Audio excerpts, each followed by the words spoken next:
I think I've been pretty much inspired by all of nature and all things. I can't say that as a child I wanted to be an astronaut. I wanted to be everything and to experience everything. What also captures my imagination was when we went to the moon in 1969, looking back and seeing the Earth and how magnificent it was and how precious and fragile, and how we needed to get rid of the boundaries, think about people in an international way and cultures. And so it's like one big continuous connection to me, the Earth and space, and it all captures my imagination.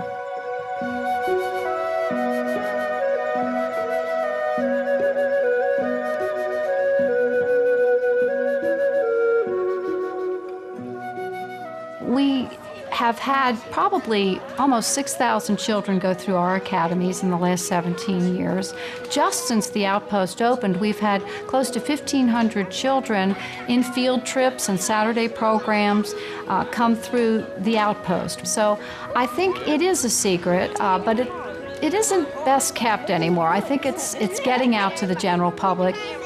When you sit in a classroom, you don't always get to engage in the activity. It's just kind of listening. But when you really get to grab it yourself, it's the experiential kind of thing that the kids really grasp onto, and you can take that away with you. I think that's what really gets the kids excited. It's a lot better having it all hands-on, obviously. It gives them something to touch, it gives them something to feel, something to put with the lecturing and the talking. So it's definitely a lot better hands-on. It gives them a lot more to take with them. I think the whole concept of why we're here, obviously, is science and technology, but the environment is a key piece of what DASEF and the Outpost is trying to teach to young people.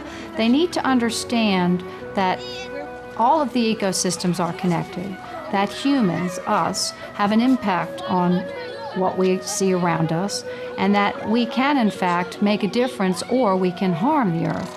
And what I've tried to explain to children is that if you think of the Earth as your best friend, how would you treat your best friend? The American eagle, that's what we see in all the military, and the eagle is a very important part of our nation. Is the eagle bold or is the eagle weak? Bold. Bold and strong, right? That eagle really... Being out of a place like this, with the different wildlife, we understand that a lot of these things are extinct right now and far and few. But to actually show them and give them appreciation of these type of things, it'll give them an idea of to work harder to recycle and do different things that help the community. I think it's key that every child has an opportunity to understand issues, environmental issues, scientific issues, pollution. And they need to understand how we as individuals impact the environment. They need to understand the principles of science that apply, and they need to understand the engineering, whether or not they become engineers and scientists and teachers. We're hoping that we inspire all to be involved, but service positions are equally as important, and those people need to understand that they too can impact the Earth.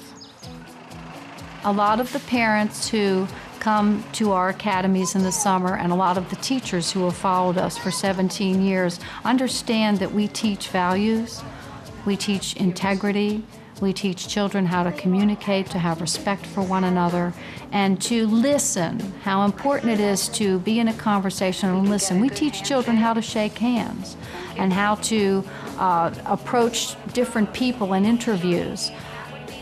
The whole piece of what we do is life. It's what are we about? The young people get to learn leadership and cooperation. They get to do something in a unique environment. It adds fun to something that's learning, and when you can make learning fun, more of it sticks. It teaches students to think of school and of learning not in the context of a test or just a calculator. It tells them to think of learning as something that can be done with their hands and their brain rather than just with a pencil and a simple equation. It teaches them to think outside the box, which to me is just as important as passing tests. Obviously, learning from a book is one thing, but actually getting the opportunity to work on experiments and, think about the experiments yourself and actually get in there and do them has really been a great opportunity. When I grow up, I want to be an astronaut and ride in a space shuttle. 3, 2, We've always considered our job to be a little bit more on the cutting edge, to be more creative, to try to come up with things that perhaps in the schools there isn't time to teach or the funding for them to be able to do those kinds of things. So we're making every effort to enhance, if you will, to enrich what they're doing in the classroom, but to come up with a lot of creative endeavors and things on our own so that we become unique in what we're doing. We've gone from a space-oriented group 17 years ago to one which now teaches earth and space science, focuses on systems and how they interact. So I think we've grown. Ecosystems are incredibly important. The environment is incredibly important. And we've been moving in that direction for the last 5 years, and we have arrived.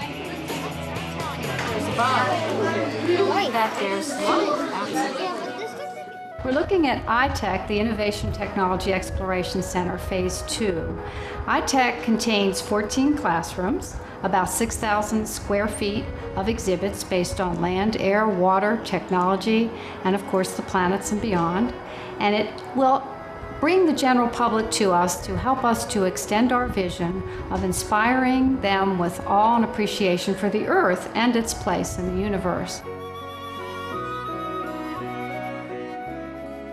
My fondest hope is to have a place, as our visionary statement says, where we can bring families, bring children and their moms and dads, bring teachers, bring educators, bring everyone here where they can feel safe, where they can appreciate the Earth and its place in the universe, and see nature at its best.